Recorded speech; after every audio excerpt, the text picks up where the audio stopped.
बात करता हूँ। हमेशा की तरह उस दिन भी बात पापा से कम और माँ से ज्यादा हुई और पापा से बात करते हुए कहा कि पापा एक सीक्रेट बनाए रखना, मैं 10 दिन की छुट्टी लेकर घर पे आ रहा हूँ, मई के पहले वीक में घर पे होऊंगा। अब ये बात किसी को मत बताना, मैं इंदु को सरप्राइज देना चाहता हूँ। ठीक 13 दिन बाद वो घर तो आते हैं मगर तिरंगे में लिपट कर। कौन जानता था कि पिता की ये सीक्रेट रखने वाली बात हमेशा सीक्रेट रह जाएगी और पत्नी को इस तरह का सरप्राइज मिलेगा। कहते हैं कि वीर मरते नहीं, वो अपनी वीरता की वजह से लोगों की जुबा और दिलों में हमेशा अमर रहते हैं। ऐसे ही एक वीर का जन्म हुआ तमिलनाडु के चेन्नई शहर में। पुलवामा के पास याचुगुचा नाम का गांव झीलों और शांत वातावरण में समाया हुआ था।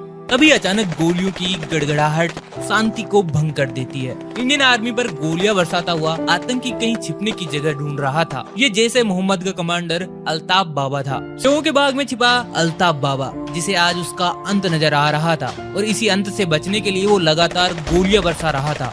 तभी उसे एहसास हुआ मौत और उसके बीच फासला मात्र एक मैगजीन का था। वो अपनी आखिरी मैगजीन को गन में लोड करता है और फायर करते हुए अपनी गोलियां गिनने लगता है। लेकिन ऐसा करने वाला वो इकलौता शख्स नहीं था। इस AK-47 की मैगजीन में 7.62 mm की 30 गोलियां आती है और बाबा के साथ वहां मौजूद इंडियन आर्मी का मेजर भी फायर हो रही इन्हीं गोलियों को गिन रहा होता है। खत्म होती गोली के साथ अल्ताफ बाबा अपनी राइफल को मैनुअली मोड में डाल देता है और एक एक कर फायर करता है। जैसे ही आखिरी गोली चलती है, बिजली से भी तेज 6.5 फीट का इंडियन आर्मी का ये मेजर बाघ की तरह उस पर टूट पड़ता है और बोलता है, सर वी गॉट अल्ताफ बाबा। सिर्फ 5 मिनट बाद अपना हेलमेट हटाकर 44 RR का ये मेजर अपने कमांडिंग ऑफिसर को इस सफल ऑपरेशन की खबर देता है। कमांडिंग ऑफिसर पूछते हैं कि मेजर तुम्हें कैसे पता कि ये बाबा है? मेजर मुस्कुराते हुए जवाब देते हैं कि मेरा पैर उसकी राइफल पे है और मेरी आंखें उसके चेहरे पर। इससे ज्यादा कमांडिंग ऑफिसर कुछ पूछना नहीं चाहता था, क्योंकि वो जानता था कि मेजर कोई और नहीं बल्कि आतंकियों की रूह कपा देने वाला तमिलनाडु का शेर।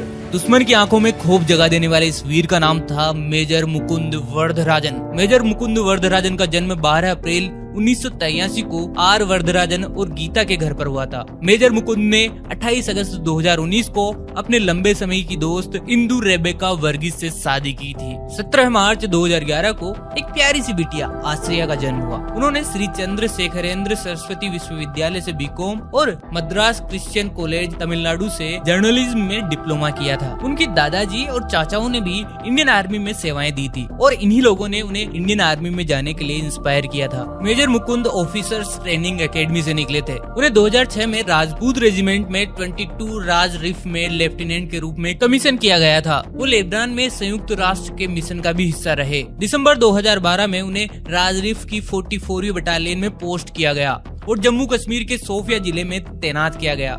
अल्ताफ बाबा के एनकाउंटर के बाद मेजर मुकुंद घाटी में सेलिब्रिटी बन जाते हैं। इनकी गोलियां गिनने वाली टेक्निक को सुनकर सब हैरान हो जाते हैं। अब कोई उन्हें 44 राज रिफ का बाहुबली कहता है तो कोई कॉम्बैट वॉर का MS धोनी। एनकाउंटर के बाद अल्ताफ बाबा के पास से कई तरीके के कोड्स और कोऑर्डिनेट्स बरामद किए गए थे। देखने से साफ पता चलता था कि ये सारे कोड्स पाकिस्तान की इंटेलिजेंस एजेंसी ISI द्वारा डिजाइन किए गए थे। अब मेजर मुकुंद का ज्यादातर समय इन कोड्स को ब्रेक करने में जाता था, इसीलिए वो लगातार श्रीनगर स्थित इलेक्ट्रॉनिक वॉरफेयर डिटैचमेंट सेंटर जाते थे। उन्हें लगता कि इन कोड्स में कुछ ऐसा छिपा है जो इंडियन आर्मी के लिए बेहद जरूरी है।